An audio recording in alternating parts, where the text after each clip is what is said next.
Just before midnight, the world is holding its breath. Not literally, of course. Cities are still buzzing, traffic is still moving, people are still scrolling their phones and making dinner. But symbolically, according to one of the most respected scientific groups on the planet, humanity has never been closer to catastrophe than it is right now. The Doomsday Clock now sits at 90 seconds to midnight. And if you've never heard of the Doomsday Clock before, that number might sound dramatic, maybe even exaggerated. But this clock isn't run by conspiracy theorists or internet commentators. It's maintained by the catastrophe Bulletin of the Atomic Scientists, an organization founded by scientists who worked on the Manhattan Project, including some of the very people who helped develop the first nuclear weapons. Since 1947, they've used this symbolic clock to represent how close humanity is to global catastrophe, midnight representing the point of irreversible disaster. And right now, the clock is closer to midnight than it has ever been in its entire history. Even closer than during the Cold War, closer than during the Cuban Missile Crisis. So what exactly does that mean? Let's take a step back for a moment. The Doomsday Clock isn't predicting the exact moment of catastrophe. It's not a literal countdown.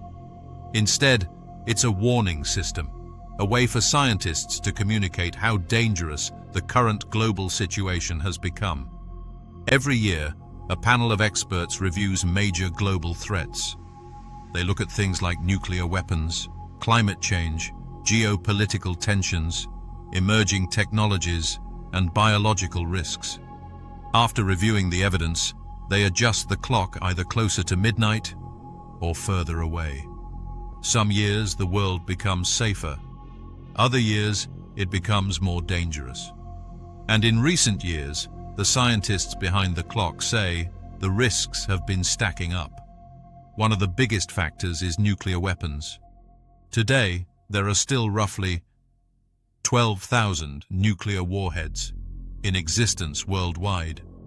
Most of them belong to just two countries, the United States and Russia, but several other nations also possess nuclear arsenals. These weapons are many times more powerful than the bombs dropped during World War II. A single modern nuclear weapon could destroy an entire city in seconds. For decades after the Cold War ended, there was hope that nuclear arsenals would gradually shrink. Arms control treaties helped reduce the number of warheads, and tensions between major powers eased slightly. But recently, that trend has begun to reverse. Arms control agreements have collapsed. Nuclear modernization programs are expanding. Countries are investing billions in new missile systems, submarines, and advanced delivery technology. At the same time, geopolitical tensions are rising again. The war in Ukraine has reignited concerns about nuclear escalation between major powers.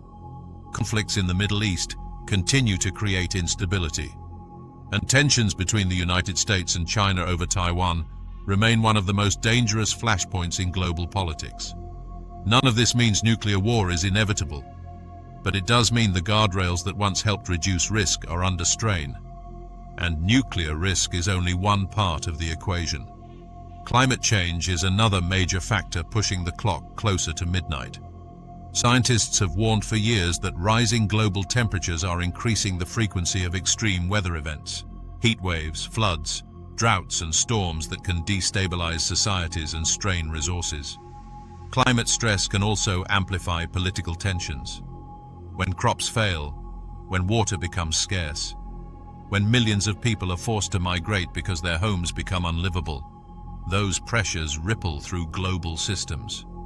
Food security, economic stability, and political cooperation all become harder to maintain. The Doomsday Clock panel also looks at emerging technologies. Artificial intelligence, cyber warfare, and bioengineering are advancing faster than governments and international agreements can keep up with. These technologies have enormous benefits. They can help cure diseases, improve agriculture, and solve complex problems. But they also introduce new risks. AI systems could destabilize military decision-making. Cyber attacks could cripple infrastructure. Advances in biotechnology could create powerful tools that are difficult to control once released. In other words, the world is becoming more powerful, but also more complicated. And that combination increases the chances of mistakes. Now here's the important thing. The Doomsday Clock is not meant to make people feel helpless. In fact, its entire purpose is the opposite. It exists to push leaders and the public to take these risks seriously before they spiral out of control. History shows that progress is possible. There were moments in the past when the clock actually moved further away from midnight. After the Cold War ended, arms reduction agreements between the United States and Russia helped lower tensions. The world saw significant nuclear disarmament. Cooperation between countries improved. At that point, the clock moved back to 17 minutes to midnight, the safest point it had ever reached. But progress requires cooperation. It requires diplomacy, scientific responsibility, and long-term thinking from governments that are often focused on short-term political battles. That's one reason why the scientists behind the clock continue to sound the alarm. They want to remind the world that global risks don't disappear on their own. They require active effort to manage. So where does that leave ordinary people? It's easy to hear something like 90 seconds to midnight and feel like the situation is completely out of your control. After all, most of us aren't negotiating international treaties or running climate summits. But there's another way to look at it. Awareness is powerful.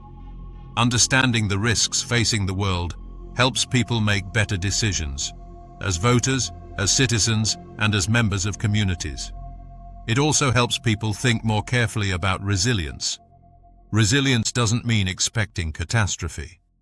It means building systems at every level of society that can handle shocks without collapsing. That applies to governments, infrastructure, communities, and even households. Many experts now talk about the importance of resilience in everyday life. Energy resilience, food resilience, digital resilience. In simple terms, that means having backup plans, having buffers, reducing dependence on systems that can fail unexpectedly. Because while the world may feel stable most of the time, history reminds us that stability can change quickly. The Doomsday Clock is really just a symbol of that truth. It reminds us that progress isn't guaranteed. The future depends on choices. Choices made by governments, choices made by institutions, and sometimes even small choices made by individuals. The good news is that humanity has faced enormous challenges before. We've stepped back from the brink of nuclear conflict in the past. We've signed global treaties. We've solved major environmental crises. But those successes only happened because people paid attention when warnings were raised. And that's exactly what the Doomsday Clock is meant to do. It's not predicting the end of the world. It's asking a question. If the clock is this close to midnight, what are we going to do about it? Now I'd like to hear your thoughts. Do you think the world is becoming more dangerous?